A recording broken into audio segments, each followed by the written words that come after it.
Herman Cain dies of COVID. President Trump floats delaying the election. And Democrats and Republicans can't reach a deal on propping up the economy as more Americans join the unemployment rolls. I'm Ben Shapiro. This is The Ben Shapiro Show. The Ben Shapiro Show is sponsored by ExpressVPN. Your data is your business. Protected at expressvpn.com/Ben.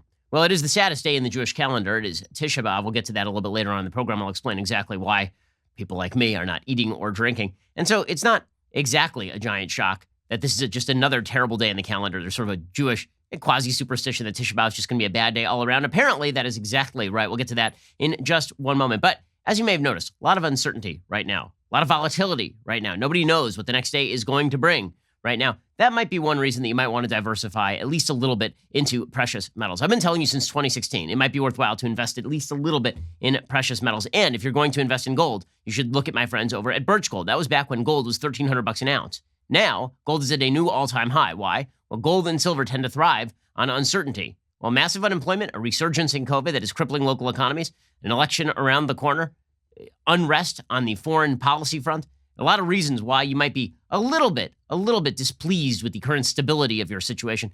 Another reason why you might want to take some of your money and put it in precious metals. So I'll tell you again, if you haven't reached out to Birch Gold to diversify part of your IRA or 401k into a precious metals IRA, or just purchase some physical gold or silver from them, take a look at it today. Ask all your questions, get all of them answered, and then think about investing in precious metals with my friends over at Birch Gold. Text Ben to 474747. Get a free information kit on protecting your savings with gold. Listen, I've got some diversification in precious metals because I practice what I preach. I trust Birch Gold. They've got an A+ rating with the Better Business Bureau, countless 5-star reviews. Talk to them. Have them help you safeguard your investments. They're extremely knowledgeable, and they want to help you preserve your savings. Text Ben to 474747. When you open an IRA in precious metals before July 31st, you'll be the first to get a signed copy of my new book, How to Destroy America in 3 Easy Steps, for free. Again, text Ben to 474747. Ask all of your questions, get them answered, and then think about diversifying into precious metals with my friends over at Birch Gold. Text Ben to 474747. Well, the breaking news as of this hour is the death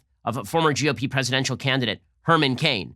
I believe I've interviewed Mr. Cain on a couple of occasions. It really is obviously a sad and tragic story. He was a stage 4 cancer survivor, actually. He died at the age of 74. His death was announced Thursday on his website by Dan Calabrese, who edits his site and had previously written about his colleague's diagnosis. Calabrese said, "Herman Cain, our boss, our friend, like a father to so many of us, has passed away. We all prayed so hard every day. We knew the time would come when the Lord would call him home, but we really liked having him here with us. We held out hope he'd have a full recovery." Survivors include his wife, Gloria Etchison, and his 2 children, Melanie and Vincent. Cain was among the highest profile public figures, according to CNBC, to have died from COVID-19. Again, he's a 74-year-old survivor of stage 4 colon cancer. And people are dunking on Cain on Twitter because obviously he attended President Trump's rally in Tulsa less than 2 weeks before being diagnosed with COVID-19. He had posted about how he didn't want to wear a mask. And this is a rationale for many on the left to dunk on Herman Cain because obviously if somebody whose politics you don't like dies of COVID, then you get to dunk on them. That's the way this has been working for quite a while here. If somebody posted skepticism on Facebook or Twitter about the extent of the danger of COVID, or if they posted skepticism about masks, then you get to dunk on them if they die, is basically the way that our garbage world works. Now, here's the reality. There are plenty of people who are dying of this who have been wearing masks and have been being careful. And there are plenty of people in the media who've been quite, shall we say, cavalier about the activities in which people should and should not engage, up to and including mass rallies, so long as they're for the public purposes that so many of our elite like. So spare me some of the crocodile tears on behalf of Herman Cain from people who really are mostly just not happy with Herman Cain's politics, not even as much as his politics on COVID. Mostly they don't like his politics generally. It's ugly stuff. It's certainly ugly stuff and very, very bad news. Cain had been hospitalized in Atlanta July 1st, 2 days after being told he had tested positive for COVID-19, according to a statement posted to social media accounts at the time. He obviously was in chief demographic territory for risk. This has been hitting black men harder than it's been hitting white men. It has been hitting people with pre-existing conditions extremely hard, and it's been hitting people above the age of 70 extremely hard. Cain filled all of those categories. He didn't require a respirator and was awake and alert when he checked into the hospital, but it took about a month for all of this to progress. Now, there's no evidence that he acquired this at the Trump rally. The Trump campaign said that every attendee at the event had their temperature checked upon entry. Masks and hand sanitizer were handed out but not required to use. The July 2nd statement on Cain's hospitalization said there's no way of knowing for sure how or when Cain contracted the coronavirus. The Trump campaign said after his diagnosis, he had not met with the president at the Tulsa rally. So obviously sad and tragic news. And honestly, the kind of dunking on people after they die of COVID is pretty gross. It's pretty gross.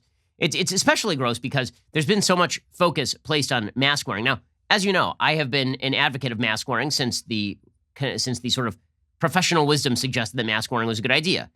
And there have been several studies that have shown that there's been some sort of minor benefit on an individual level from wearing a mask, but if everybody does it, then the aggregate sort of effect is good. That said, it's certainly controversial, not just in the United States, but abroad. The fact is that the Dutch government has already said that they have no plans to mandate masks. Minister for Medical Care, Tamara van Ark in the Netherlands, said that there was no evidence, actually, that they were effective. He said, from a medical perspective, there's no proven effectiveness of masks. So the cabinet has decided there will be no national obligation for wearing non-medical masks. The head of the Netherlands National Institute for Public Health, a guy named Jaap van Dissel, added that the organization is aware some studies show masks can help slow the spread of the virus, but he argued the evidence is not conclusive and that masks can actually increase the likelihood of transferring the disease if not worn properly. He said, we think if you're going to use masks in a public setting, you must give good training for it. Health officials in Denmark are also finalizing a study to be released next month on the effectiveness of face masks to determine what the requirements should be going forward. Danish health official Henrik Bundgaard said all the countries recommending face masks haven't made their decisions based on new studies. He added the only effective face covering might be a visor because the virus can travel through eyes, and cloth masks might provide a false sense of security. Dr. Anthony Fauci actually yesterday came out and said that the masks might be enough. Maybe we should all start wearing goggles. So there's just not enough known about the mask wearing overall. That doesn't mean you shouldn't wear it, right? I've been, again, advocating for it because it seems to me if there's an incremental way to prevent the spread of the disease, then you should absolutely do it, even if the evidence is mixed on this thing at best. With that said, to dunk on somebody because they weren't a fan of mask wearing after they die of COVID is pretty gross. It's pretty gross. And again, I assume there are a lot of people there. We had 1,500 deaths of COVID yesterday in the United States. I assume some of those people wore masks. It turns out this thing is really, really transmissible, and it may transfer via the eyes, not just the nose and mouth. So before you start dunking on people, recognize that everyone can be dunked on. Honestly, I think the dunking on people for dying of COVID is a way for people to dissociate from the possibility that they may catch it themselves. If I did all the right things, he did all the wrong things. That's why he's dead and I'm not. The fact is that death comes for all of us, unfortunately. And all of the protective measures that we are taking, none of them is a proof positive guarantee that everything is going to be okay when it comes to COVID. This is very, very transmissible, and it remains dangerous, particularly in the upper age range with pre-existing conditions, as Herman Cain had. Well, meanwhile, as I mentioned, there has been this massive spike in the number of reported deaths. Yesterday, the United States reported at least 1,444 new coronavirus deaths. That was the biggest one-day increase in more than 2 months. Some of that was backlogged. Every time there's a weekend, as the week sort of progresses, basically Mondays are really scanty, and then Tuesdays they start to increase. Usually Wednesdays are the high point, and then they start to recede on Thursdays and Friday in terms of the deaths that are reported. A huge number of those deaths came in Texas. Texas has been lagging behind Florida and California in terms of death, but Texas reported over 300 deaths yesterday from COVID-19. Again, it's not a great surprise considering we've had this enormous increase in the number of diagnosed cases in the United States, and death, as we know, is a lagging indicator. Herman Cain's a perfect example of this. He was diagnosed with coronavirus a month ago. He didn't die until today, apparently. But obviously, all of this is bad news, and it is placing the shaky economic recovery on even less firm footing. Dr. Kavita Patel on MSNBC was saying another shelter-in-place mandate should be considered, which, again, would basically destroy the economy. The chances that we are going to be able to shut this thing down and that we're going to be able to shut it down until a vaccine is developed, I would say are slim and none. All the other countries that have supposedly done an incredible job of this over in Europe are experiencing second waves now, like all of them. They're all having to consider new shutdown orders if they don't wish to see this thing increasingly transmitted. Many of these countries are saying we're not shutting down, even if there's a low level of consistent outbreak. The fact is that the lockdowns have not proved to be incredibly effective all the way through. There's still a lot of factors here that have to be considered. If people are social distancing while not locked down, that was happening since early May in places like Florida. The spike really happened after Memorial Day and really after all these giant rallies in the streets. It's very difficult to attribute exactly where this stuff is coming from. That's what community spread means. Community spread simply means you don't know where the virus is actually being transmitted. But here was Dr. Kavita Patel on MSNBC saying we might have to consider a shelter-in-place mandate. Would you be recommending a shelter in place in these hotspots at this point?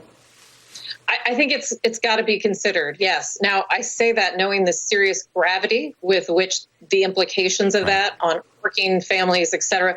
But Chuck, we got here because we're not taking it seriously. We've had no national strategy, as you pointed out.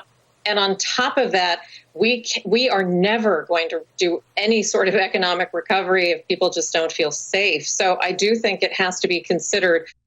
And one of the things that bothers me a little bit about this is that we keep hearing this phrase, we're not taking it seriously, we're not taking it seriously. There are certain things that suggest you're not taking it seriously. And if you are getting together in close quarters with people and you're taking no precautions, then you're probably not taking it seriously enough. However, I will point out that, again, the media was cheering on people in the streets by the millions. That's not taking it seriously either. So I'm just wondering what taking it seriously constitutes. Is the only mark of seriousness that we completely shut down the entire American economy? Because that has some pretty significant ramifications as well. This is particularly true of young people. Now, as I've been saying for literally months, basically since this began, to treat all Americans as equally susceptible to COVID is the height of anti-scientific foolishness. Herman Cain was particularly susceptible to COVID-19. He was 74 years old. He was a cancer survivor. Plus, he was a black man, which unfortunately, for reasons that we really don't understand yet, the death rates, and this is true across Western civilization, there are death gaps between black and white. It's true in Britain, it's true in Canada, it's true in the United States as well. So, when we talk about how exactly we transfer people back into the population, one of the things the media are trying to do is, on the one hand, they're trying to say that you're not taking it seriously unless you want to shut down schools. On the other hand, you can go out and rally in favor of George Floyd. You can't have it all different ways at once. The reality is, if you want to treat the scientific evidence with the most plausibility, what you recognize is that people who are older and at more risk need to stay home. They may be in shape for a shelter-at-home mandate. If you're talking about people under the age of 55, in the United States, under 11,000 people under the age of 55 have died. That's still a lot of people. It is not a lot of people under the age of 25. Under the age of 25, you're talking about, I believe, still triple digits. So that means people probably should be going back to school. And not only should they be going back to school, it is actually imperative they should be going back to school. It turns out that the CDC head, Robert Redfield, he suggests that the number of people, young people, who are dying of suicide and overdose is now actually overwhelming the number of people who are young dying of COVID. There has been another cost that we've seen, particularly in high schools. We're seeing, sadly, far greater suicides now than we are deaths from COVID. We're seeing far greater deaths from drug overdose that are above excess that we had as background than we are seeing deaths from COVID. Okay, so that is something worth keeping in mind when we are talking about exactly what to do. This is also true when we are talking about economic recovery, as we'll get to in just a second. I do want to talk about the partisan nature of so much of what's going on right now. As I keep pointing out, there's very little partisanship to how COVID affects people. There's very little partisanship to how COVID is hitting states. What we have seen is there's a lot of partisanship to the media coverage and to political response to COVID. So to take a perfect example, everybody yesterday was talking about the number of deaths in Florida. It was nearly surpassed by the number of deaths in California. California continues to have more than 2,500 more deaths than Florida overall. California continues to see a radical uptick in new cases. There seems to be no trailing off in California. You're starting to see a little bit of a trailing off in Florida, a little bit of a trailing off in Texas. You're not seeing anything like that in the state of California. In terms of deaths, California had 195 deaths reported yesterday. Florida had 216 deaths reported yesterday. But apparently we're not really allowed to mention that because California is a blue state. Susan Rice, who is desperate to be Joe Biden's vice presidential nominee yesterday, she suggested that all of this is, of course, Trump's fault. She was on The View, a repository of all stupidity in the United States. And she suggested that if Obama had been running this thing, it would have been wildly different, which, again, the evidence just does not show this. Here she was explaining that the Obama administration gave a Pandemics for Dummies playbook to the Trump administration, which, as we will see, is kind of weird since they really did botch the swine flu thing. The difference is that the swine flu is not nearly as communicable or as deadly. Everybody who knew anything about national security, global health, understood that a pandemic was inevitable. I write about it in my book that we were just talking about briefly at the outset. We prepared the incoming administration with a Pandemic for Dummies playbook and a tabletop exercise and so many other briefings. So the fault here, the tragic loss of 150,000 Americans and counting, is on Donald Trump and his gross mishandling of this pandemic. Okay, this is a lady who wants to be vice president of the United States, but let's look at the facts on this. The fact is that the Obama administration, when it came to swine flu, they did not handle it all that well. It just turned out that swine flu is not nearly as deadly in the United States as COVID has been. I mean, the LA Times reported that after the swine flu epidemic in 2009, a Safety Equipment Industry Association and federally sponsored task force both recommended depleted supplies of N95 respirators be replenished by the stockpile. That didn't happen. The first U.S. case of swine flu occurred in California. It was identified April 2009. On April 25th, the World Health Organization declared H1N1 a public health emergency. That was echoed by Obama one day later. The WHO declared H1N1 a pandemic June 11th. It took Obama until October to declare a national emergency. So the fact is that, no one has a great handle on this. And anybody who's pretending they have a great handle, human beings have a need for control. It makes sense. We live in a very chaotic, difficult world. Human beings have a need to feel in control. But the fact is that when it comes to COVID-19, there just ain't that much control. You do what you can, and that's pretty much all you can do. In a second, we're going to get to the economic fallout, which continues to just be horrendous. Meanwhile, Republicans and Democrats arguing over how to shore up the economy while Americans are still, in many places, banned from being able to work. And as COVID-19 continues to tear through various communities in terms of case diagnosis, we'll get to that in just 1 second. First, let's talk about the fact that right now you're thinking, maybe I need some life insurance. Correct. You do need life insurance. If you're a responsible person, you need life insurance. Make sure that your family is taken care of. With everything going on right now, a lot of people are asking if it's even possible to buy life insurance. The answer is yes. It is still easy to shop for life insurance. If you have loved ones, depending on your income, you probably should. Right now, you could save $1,500 or more a year by using Policy Genius to compare life insurance policies. When you're shopping for a policy that could last for a decade or more, the savings really start to add up. What is Policy Genius? Well, it's an insurance marketplace. It's built and backed by a team of industry experts. Here's how it works. Step 1. You go to policygenius.com. In minutes, you can work out how much coverage you need. You compare quotes from top insurers and find your best price. Step 2. Apply for your lowest price. Step 3. The Policy Genius team handles all the paperwork and the red tape. Policy Genius works for you, not the insurance company. So if you hit any speed bumps, they will take care of everything with you. There's a reason they have a 5-star rating across 1,600 reviews on Trustpilot and Google. Shop competitively, get a better price, make sure you're saving money, and get the life insurance you need. Head over to policygenius.com right now to get started. You could save $1,500 or more per year by comparing quotes on their marketplace. Policy Genius, when it comes to insurance, it's nice and vital to get it right. Go check them out, policygenius.com. Okay, so the economy continues to plummet. A bad headline from CNBC, they say the second quarter GDP plunged by a worst ever 32.9% amid a virus-induced shutdown. That's not correct. The actual economy plunged by about 9.5% in the second quarter. The annualized number, meaning if you extended it over the course of the year, it would look like 32.9%, but that's not correct. I mean, you don't annualize quarterly GDP numbers. It doesn't make a lot of sense. Apparently, it was the worst drop ever, the closest previously coming in mid-1921. Mark Zandi, the chief economist at Moody's, said the report just highlights how deep and dark the hole is the economy cratered into in Q2. He said it's a very deep and dark hole. We're coming out of it. It's going to take a long time to get out. And it's going to take longer if we can't get past COVID-19. Now, we still don't know whether the tailing off that we've started to see in Texas and Florida, or the tailing off that we saw in New York is sort of a permanent tailing off, or whether as people go back to work and as people get out there again, the thing's going to uptick again as we hit the flu season. One of the assumptions of a big second wave during flu season was that there would be a tailing off during the summer thanks to climate. That really didn't happen because it was so hot outside, everybody went inside, and then air conditioning gave everybody the coronavirus. So the assumption was it'll sort of tail off during the summer and then it'll crop up again in the fall. That was true 100 years ago, right? That was true during the 1918 pandemic because there was no air conditioning. Where it was hot, people just didn't get it very much because they weren't in small areas with recirculated air. That obviously has not been happening. In fact, there's been a reverse correlation in the United States between places where it is really hot and a decrease in cases. There's actually been an increase in cases in places where it's super hot because everybody's going inside and getting COVID. So we still don't know what that means in terms of a second wave. Have we already seen the second wave? We don't know at this point. The one thing that we do know is that more and more Americans are being added to the unemployment rolls. Apparently 1.4 million Americans joined the unemployment rolls again this week, which is really scary stuff. And many states still have some form of lockdown in place. Obviously, Los Angeles, pretty much all the businesses are still closed. And there are heavy restrictions on what you can and cannot do in the city of Los Angeles, for example. Well, this means that there's been a lot of debate inside Congress about what to do in terms of continuing to prop up the economy and make sure that people who have basically been barred from work by the government are not the ones who take it directly on the chin.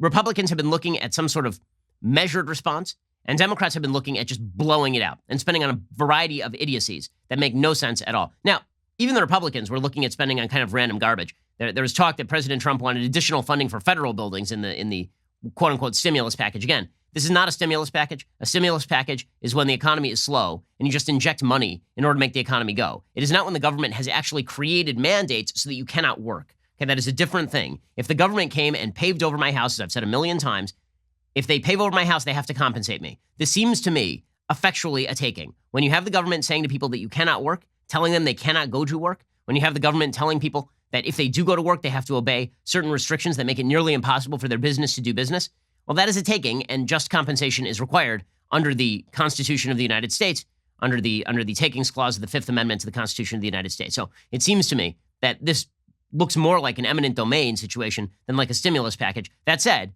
the way to make clear that that is the case is to actually fill in the gap, not to just blow out the spending. So there's apparently a big gap between Republicans and Democrats on exactly how to fill in that gap. Nancy Pelosi says everybody's still really far apart on this new quote-unquote stimulus package. She says it's like trying to breed a flamingo and a giraffe, which is a hell of a take by Nancy Pelosi.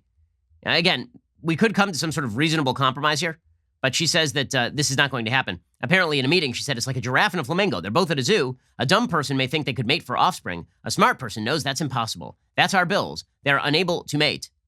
White House Chief of Staff Mark Meadows and Treasury Secretary Steve Mnuchin were also in the meeting, as was Senate Minority Leader Chuck Schumer. Schumer said that the Democratic bill was a golden retriever and the GOP proposal was a chihuahua. He said a golden retriever can't mate with a chihuahua. You have a chihuahua. We have a beautiful lion. I mean, technically, I don't know enough about dogs. Is that true? Actually, lions can't mate with chihuahuas either. This is all weird. Why are we talking about mating animals? How about we just talk about like what we should do? Very strange stuff happening in Congress. One of the nice things about American government is you always know you have the best and the brightest who are going to be handling your future. It's very uplifting. The gap is this. According to CNN, Senate Republicans have already unveiled a $1 trillion stimulus proposal this week. That would include a $600 federal boost to unemployment checks. That expires July 31st. Democrats are unified behind a far bigger and different proposal. Republicans need some Democratic support. So what exactly are the payments? So the Senate Republicans want a second round of direct stimulus payments. They're worth up to $1,200 for individuals and $2,400 for families. It would send an individual an additional $500 per dependent regardless of age. The first round excluded dependents who are older than 17. The size of the payments would scale down, starting with individuals who earn more than $75,000 a year and married couples who earn more than $150,000, and phase out altogether for high-income individuals. Again, that actually doesn't make tons of sense for the very reason that people of basically all incomes in the United States, especially if you're measuring based on last year's income before the pandemic, everybody's getting hurt and everybody has costs. But put that aside, that's a lot of money. Right? They're talking about payments worth up to $1,200 for individuals and $2,400 for family, $500 per dependent. House Democrats want $1,200 per family member, maxing out at $6,000 per household. $6,000 per household, which is an enormous amount of money, and money that we do not have.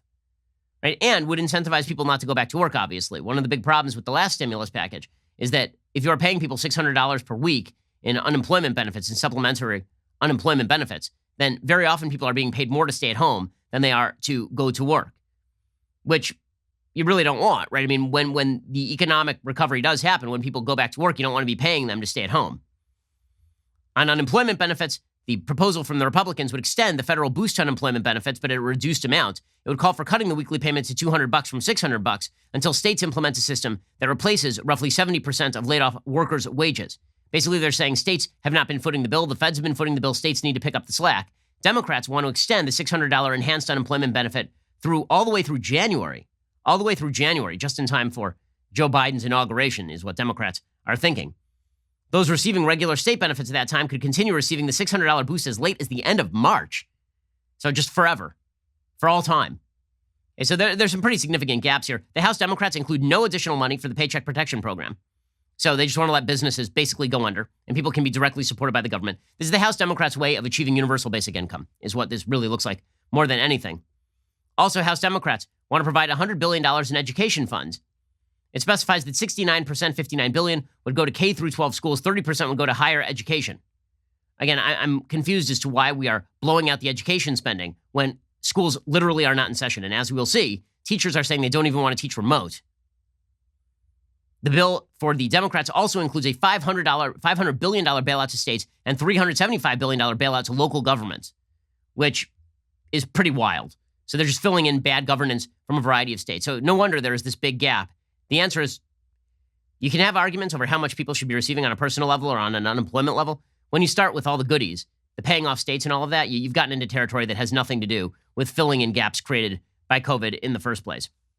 In just a second, we're going to get to some cultural issues that have been cropping up as of recently. We'll get to that in momentarily. First, let's talk about something nice. Okay, like something nice. Okay, let's talk about something nice you can do for your family. Here is what it is. You can have a beautiful portrait painted of your family by a professional artist, and you can do so without spending an arm and a leg. If you want a truly meaningful gift, you want to give somebody a truly meaningful gift, go try paintyourlife.com. You can choose from a team of world-class artists and work with them until every detail is perfect. Their user-friendly platform lets you order a custom-made, hand-painted portrait in less than 5 minutes. You can send any picture, yourself, your kids, family, a special place, cherished pet, or you can combine photos into one painting. It makes a perfect birthday, anniversary, or wedding gift. We have a giant Paint Your Life portrait hanging above our mantelpiece. It is of me and my wife and 2 of our children. We need to order a new one now because we have baby number 3. At paintyourlife.com, there is no risk. If you don't love the final painting, your money is refunded, guaranteed. Right now is a limited time offer. Get 20% off your painting. That's right, 20% off and free shipping. To get the special offer, text the word Ben to 64,000. That is Ben to 64,000. Text the word Ben to 64,000. Paint your life. Celebrate the moments that matter most. Text Ben to 64,000 to get 20% off and free shipping. It is a fantastic, fantastic gift. Go check it out right now. Text Ben to 64,000 and join up with Paint Your Life. Okay, so meanwhile, teachers are now saying that they don't even want to return to online instruction. Demonstrating once and for all that teachers' unions have little to do with helping students and a lot to do with helping teachers, the New York Times reports teachers in many districts are fighting for longer school closures, stronger safety requirements, and limits on what they are required to do in virtual classrooms, while flooding social media and state capitals with their concerns and threatening to walk off their jobs if key demands are not met. Clearly, the needs of the children are first and foremost in the minds of teachers who don't even want to do online education.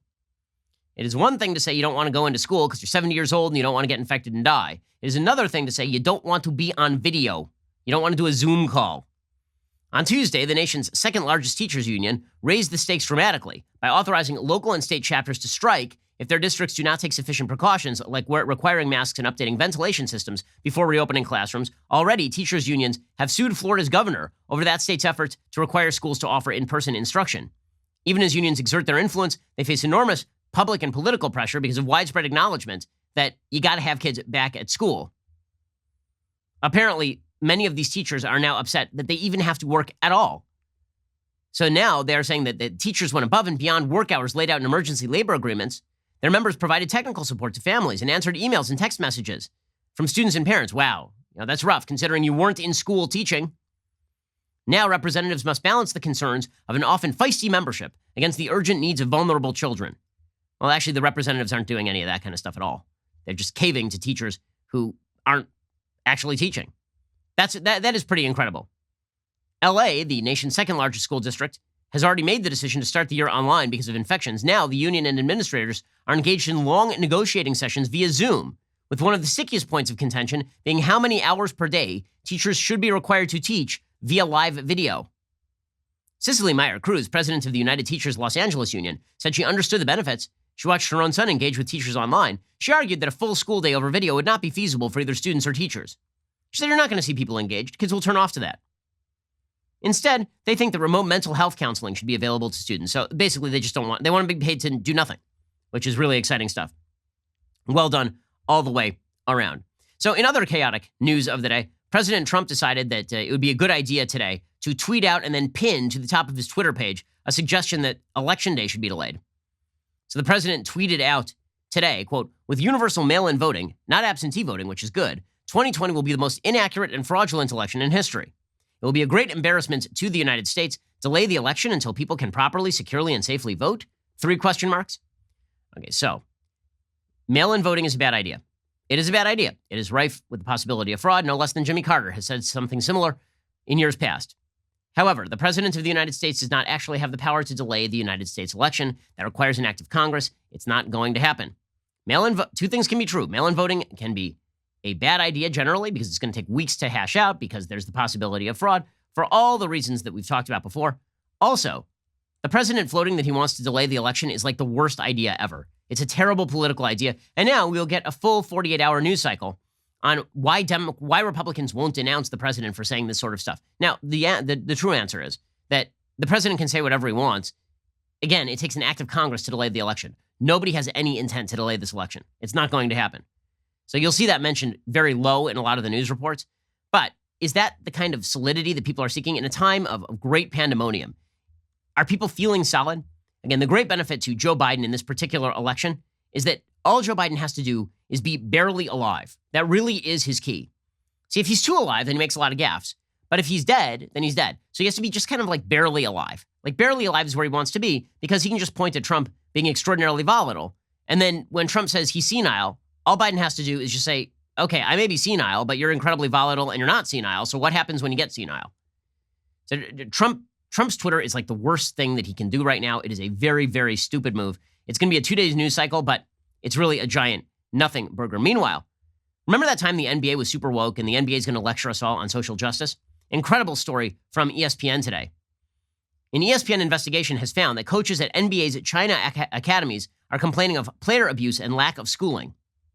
According to ESPN, long before an October tweet in support of Hong Kong protesters spotlighted the NBA's complicated relationship with China, the league faced complaints from its own employees over human rights concerns inside an NBA youth development program in that country, an ESPN investigation has found.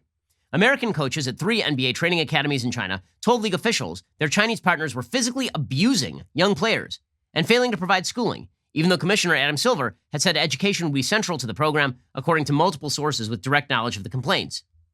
The NBA ran into myriad problems by opening one of the academies in Zhejiang, the police state in western China where more than 1 million Uyghur Muslims are now held in barbed wire camps. American coaches were frequently harassed and surveilled in Zhejiang, the sources said. One American coach was detained 3 times without cause. He and others were unable to obtain housing because of their status as foreigners. A former league employee compared the atmosphere where he worked in Zhejiang to World War II Germany. In an interview with ESPN about his findings, NBA Deputy Commissioner and Chief Operating Officer Mark Tatum, who oversees international operations, said the NBA is reevaluating and considering other opportunities for the academy program, which operates out of sports facilities run by the Chinese government. Last week, the league acknowledged they closed the Zhejiang Academy, but they refused to say whether human rights were a factor.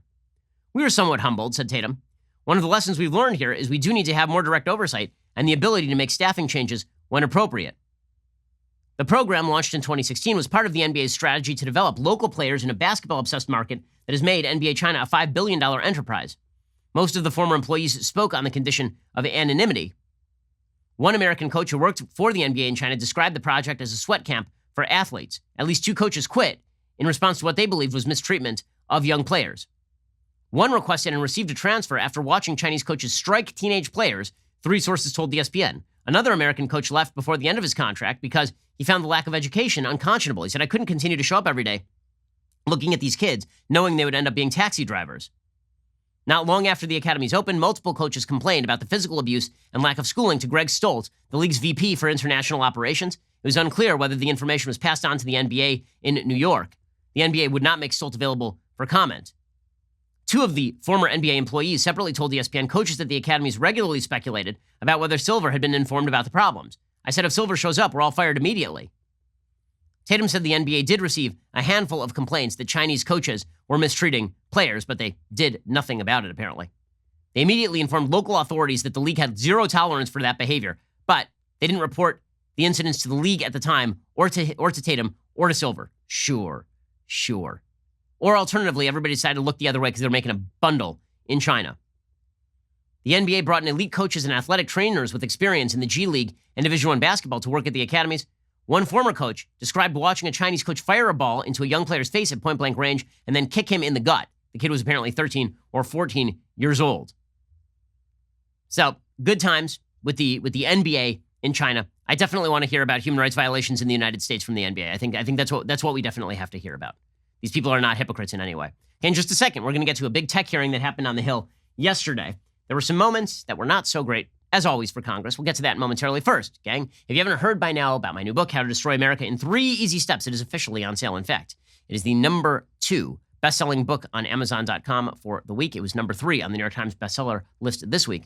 The book covers the disintegrationist philosophy that is now prevalent in the United States. The philosophy that says to make any progress, we have to tear down every American system. All the systems are racist and sexist and bigoted and homophobic. You can see that particular vision of the United States playing out in real time before our eyes as the cities burn. How to Destroy America in 3 Easy Steps details how this garbage worldview has gained cultural traction, offers suggestions on where we go from here. You can get your copy right now at Amazon or BarnesandNoble.com. If you like the book, please hop in, leave a 5-star review, It keeps it higher on the charts so more people will see it and enjoy it. You're listening to the largest, fastest growing conservative podcast and radio show in the nation.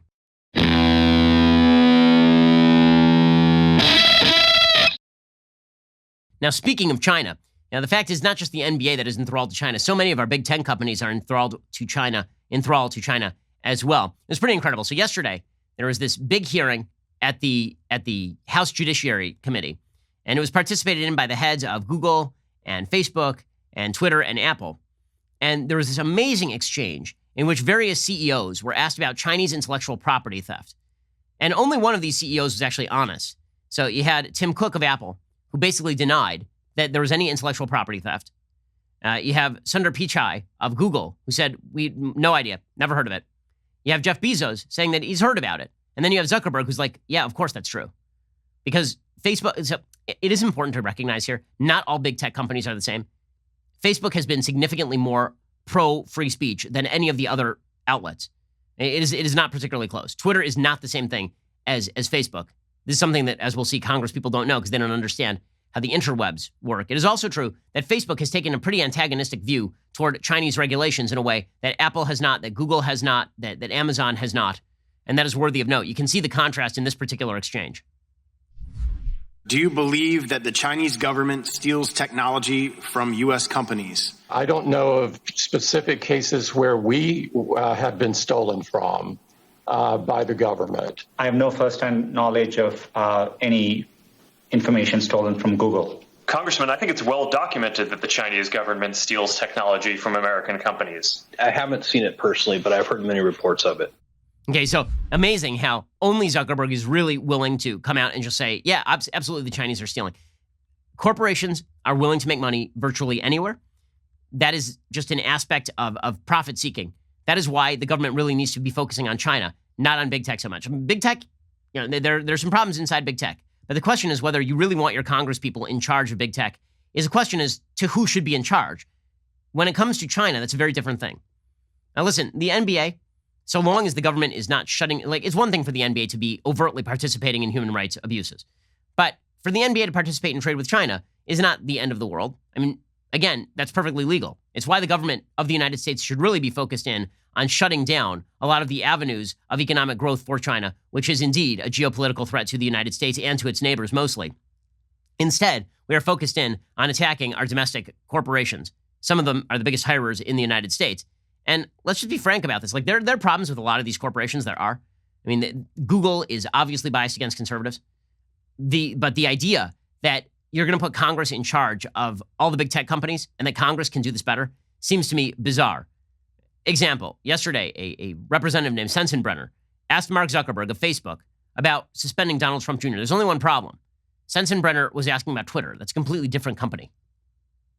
It was reported that Donald Trump Jr. got taken down for a period of time. Now, why did that happen?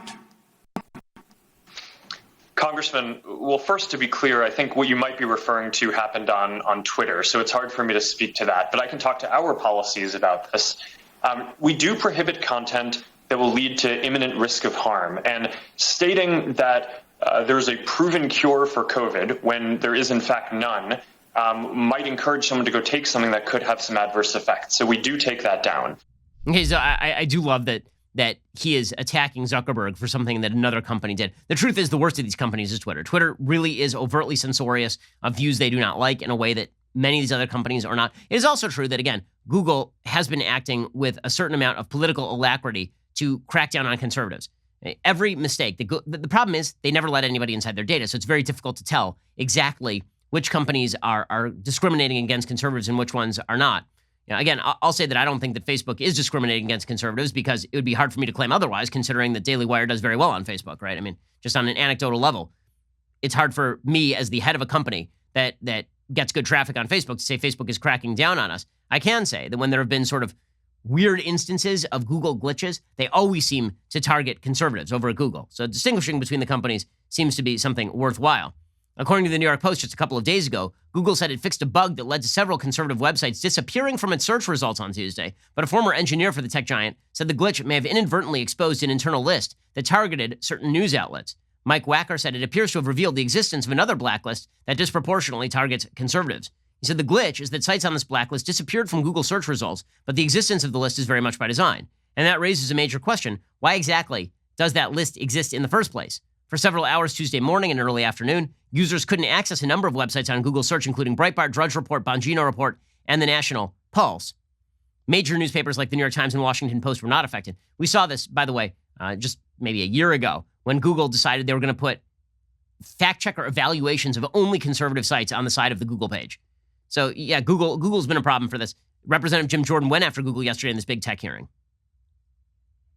There's an email in 2016 that was widely circulated amongst the executives at your company that got public, where Ms. Ileana Murillo, head of your multicultural marketing, talks about the silent donation Google made to the Clinton campaign, and you applauded her work. She points that out in the email. I'm just curious, if you did it in 16, I want to make, in spite of the fact you did it in 16, President Trump won, I just want to make sure you're not going to do it again in 2020.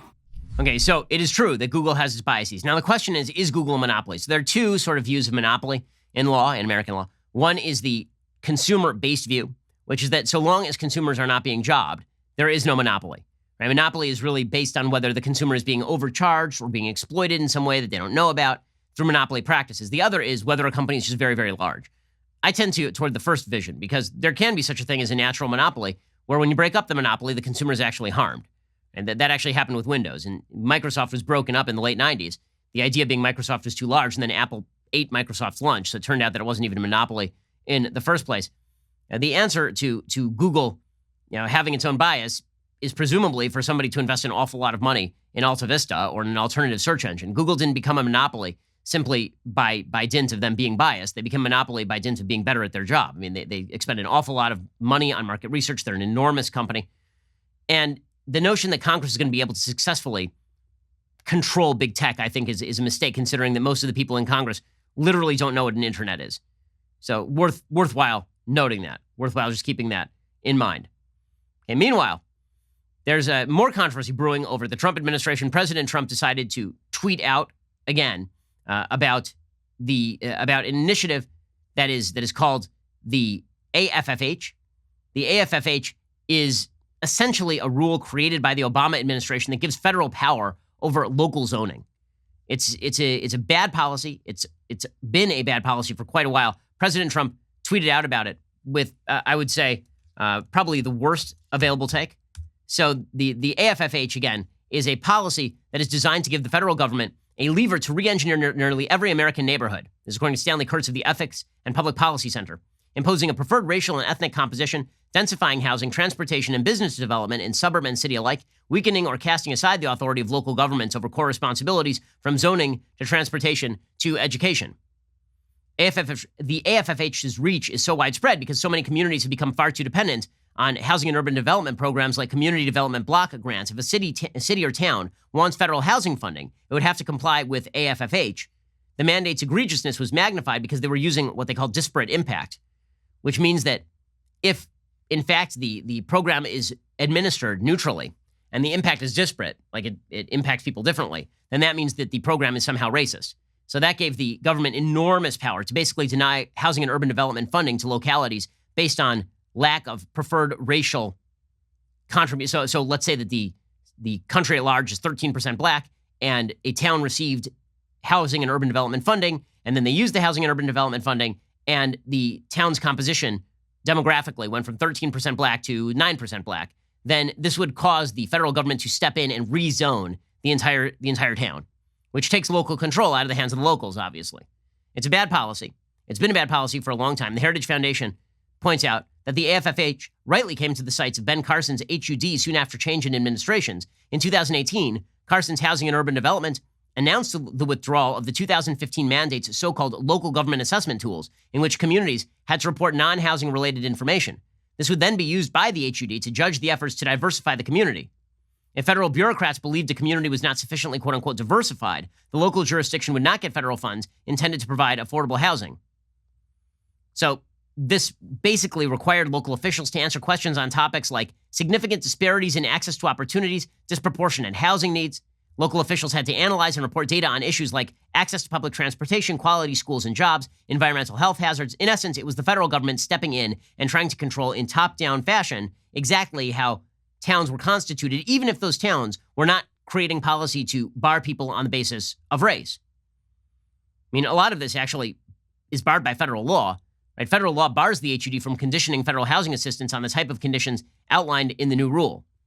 So it was a bad rule. The Trump administration was right to cut against it. But Trump tweeted out, "I'm happy to inform all of the people living their suburban lifestyle dream. You will no longer be bothered or financially hurt by having low-income housing built in your neighborhood. Your housing prices will go up based on the market and crime will go down. I have rescinded the Obama-Biden AFFH rule. Enjoy." Okay, so simply saying that you want to bar low-income people from the suburbs, that's not what this is really about. Okay, that's not what this is about. It's about local control and people moving out to the suburbs wanting to be able to determine what the nature of their community is on a non-race-based basis, right? Obviously, you're still barred by federal law and state law from discriminating on the basis of race. But it is true that one of the reasons people move out to the suburbs is because they want better public schools, for example. And that means that they're moving out to the suburbs because presumably people who can live in the suburbs can afford to live in the suburbs.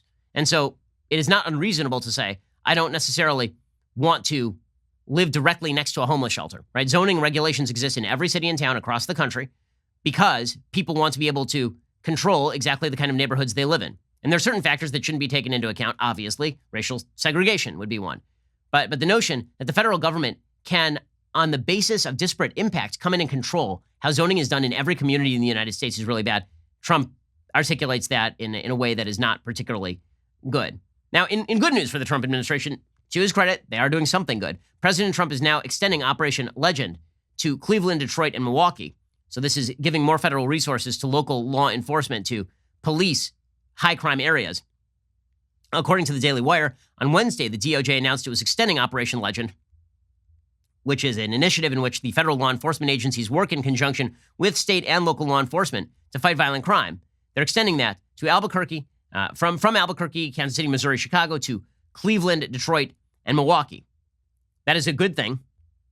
If you'd like to see the crime go down, that'd be a positive development. The DOJ stated that Cleveland is currently experiencing a significant increase in violent crime. Homicides are currently up more than 13%. Shootings are up 35% over 2019. Homicides are up in Detroit nearly 31%. Shootings resulting in wounds are up over 53%. In Milwaukee, homicides are up 85% this year. Non-fatal shootings are up 64%. Now, this is not the same as deploying federal agents in unmarked cars with the military fatigues. That's a completely different federal initiative, right? That's protecting federal property. This is sending more federal forces as an adjunct to programs that are anti-gang or anti-gun prevalence in major American cities. The authority for this already exists on the books.